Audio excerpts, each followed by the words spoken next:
Hello, my fellow soldiers delivering liberty. This is Maluncha, and welcome back to Helldivers 2. I have not been farming as I should have, and the new war bonds are here, and I can basically not buy anything, guys. So, yeah, that doesn't mean that we cannot actually look at the war bonds itself, right? So, all the way down, we've got the Polar Patriots right now in-game. Premium war bonds, of course, 1,000 credits, only at 480. So it might be possible that I throw a little bit of currency. Helldivers has been good to me. Like I said, I haven't been playing as much as I actually should, but it's still a really fun game, guys. And if I'm enjoying myself in these games, I do not mind actually throwing a little bit of currency back at the developers, just to support them a little bit, right? So yeah, let's check out what these armors and everything can do. Because in the trailer, I was wondering about one thing, and I really wonder if that is actually the case. Yeah, it doesn't. I feel that is a giant missed opportunity, guys. In the trailer, we could see that these armors will all having like spikes on their shoes. Kind of like snowshoes. Like you would get extra resistance against being slowed down in the snow. And I feel like this is... Well, let's quickly check. Yeah, capes don't have the bonus as well. Helmets, no bonus as well. So I feel like this is kind of a missed opportunity, guys. Because servo assistance is a perk that we have on multiple armors already. What we got here. Fortified reduces a recoil when crouching or prone. 30% provides 50% resistance to explosive damage. A perk we already have on multiple armors. And then this one is light loadout. It's a scout armor. It's basically the armor I'm wearing right now. And it is marks placed on the map will generate radar scans every 2 seconds. Reduces the range at which enemies can detect the wearer by 30%. So it is basically the same armor, but just cosmetically different. And I feel like this is really a missed opportunity. They could have, or not on the armor, maybe on the cloak. They could have said like, okay, on the cloak or on the helmet or maybe on the armor, we give a 15% movement increase while walking through the snow. And they could have done this the same with, for instance, the demolition one. Engineering kit. Further reduce recoil when crouching or prone by 30%. Increases initial inventory and holding capacity of grenades by 2%. And 15% decreased fire damage or explosive damage taken. Like a little bit of an extra boost that you were, okay, I'm gonna fight against bots. Against bots, we have a lot of explosive damage. So I'm gonna wear this specific armor because I want to run an engineering skit. But I'm gonna run the engineering skit of the democratic detonation because that one has just a little bit. Just a little bit. Like I said, a 10%, a 15% increase in decreased damage taken versus explosive or versus fire.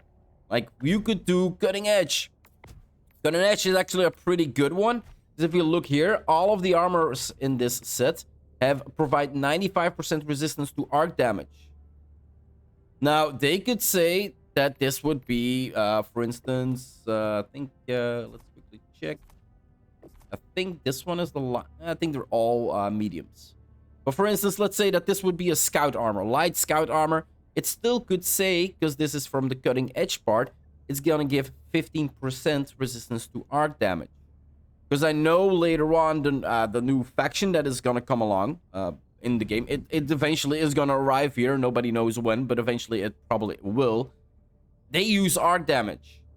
So it would make sense like, okay, we're gonna fight against a new enemy type. I'm gonna invite my scout pack, but then with the arc resistance. Oh, we're gonna fight on a fire planet. Oh, we're gonna do this one. Oh, we're gonna fight on a winter planet. I'm gonna be slowed down. Okay, I'm gonna go for the scout armor, but then with the increased mobility through snow. Like they could make it so armors wouldn't only be cosmetic, but also have functions depending on which planet or enemy faction you are gonna play against. I think that kind of would make sense.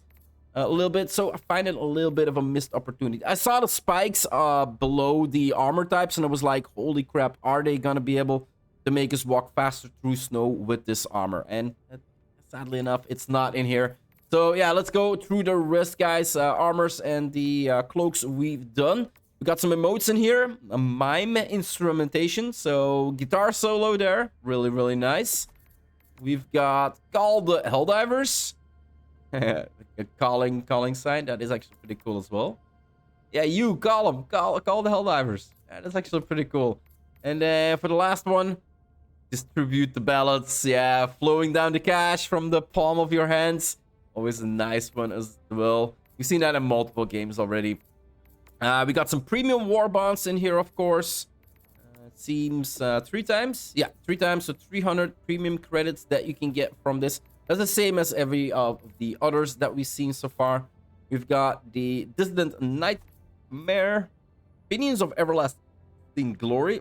Holy crap, got a hiccup there. This one is actually looks pretty nice. And the Order of the Venerate Ballots. Over here, we've got a new Motivational Shock booster. Allows all Helldivers to recover faster after being slowed by an attack, such as acids. Does not mitigate area effects, such as EMS strikes. Okay, the EMS strikes kind of make sense, because they really do slow. But being slowed by an attack such as acid. This could actually be what I was talking about just earlier. And well, no, we already have the mobility one, right? We already have a mobility one where you are not slowed as much by environmental effect. I feel like that one, or they should implement it on armors, or I feel like that one should be increased a little bit. Because walking through like you have 2 forms, we already tested this, like you have 2 forms of snow, right? You have the low snow, which slows you down a little bit, but not really that much. And then you have the high snow, which slows you down. And then you have the snowstorms now on top of it, which even slow you down even more. Like, a little bit more resistance versus slows might not be bad. Yeah, pretty cool. Do we have a second booster? It doesn't look like so. This is the only booster in here. And then the one that most people are probably curious for. The weapons, guys. Premium Assault Rifle, 60 damage, 35 capacity, 10 recoil, 600 fire rate. It's actually a pretty good fire rate, pretty good capacity. Recoil is pretty low. Damages overall, like it's not standing out versus the others that we have. And light armor penetration, I do believe multiple people would wonder why this does not have medium. We've got the Pummeler SMG, 65 damage, 45 capacity, 10 recoil, 475 fire rate. It's slower. In the video on the trailer, I was thinking that it had the same fire rate as the Tenderizer. The Tenderizers are actually faster. Okay, interesting. Light armor penetration one-handed. 45 mag, a little bit more damage though. Okay, interesting. We've got the Incendiary Impact, damage of 150. 3 penetration, 7 outer radius. It's a 0 fuse time. Like it says, it's an impact grenade, guys. So the second you throw it, it explodes. Basically leaves a trail of fire in its radius. Pretty interesting.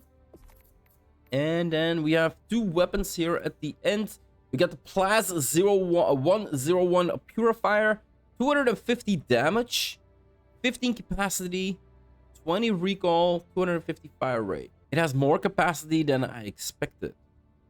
Medium armor penetration, pretty good. It's a charge up though, so you cannot volley it constantly. Well, you can volley it, but it's a slower volley. And it does explosive. The medium explosive damage. That's actually pretty interesting. That might actually replace the gun that I'm using right now. Maybe. This medium is actually pretty good. 15 capacity is actually pretty good. Then we got Verdict, damage 125, 10 capacity, 40 recoil, 450 fire rate, light armor, one-handed. I wonder if they ever introduce dual pistols, right? Because we have pistols and all pistols are one-handed.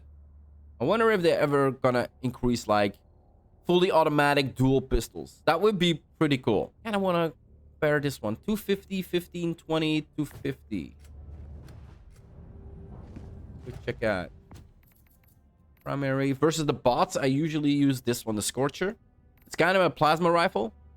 Explode on impact. I think this is one. I think the one 250, 15, 20, 250. So more damage, same capacity. Blooded has explosive, but you need to charge it up. This one you don't need to charge it up, but it does more damage. I feel like that is gonna be the improved version of the Scourger, the Blast Scourger. Kind of feels like it though. 250, 15, 20, 250. So that's the same, but it's meteor armor penetration, charge up, and explosive. And this one was light armor penetration. Yeah, light armor penetration. So yeah, this is definitely gonna be the new replacement for the Scorcher, and it's gonna be probably my main weapon that I will use against bots. It has the same capacity. It only takes a little bit longer to shoot your bullets, because this one can basically fire continuously. But it just has better stats overall on everything. Okay, interesting. Yeah, there we go, guys. The war bonds, the premium war bonds that now have entered the game. I have some farming to do, but I have other projects that kind of jumped up front. So yeah, I've got a lot of work to do, guys. And on top of that,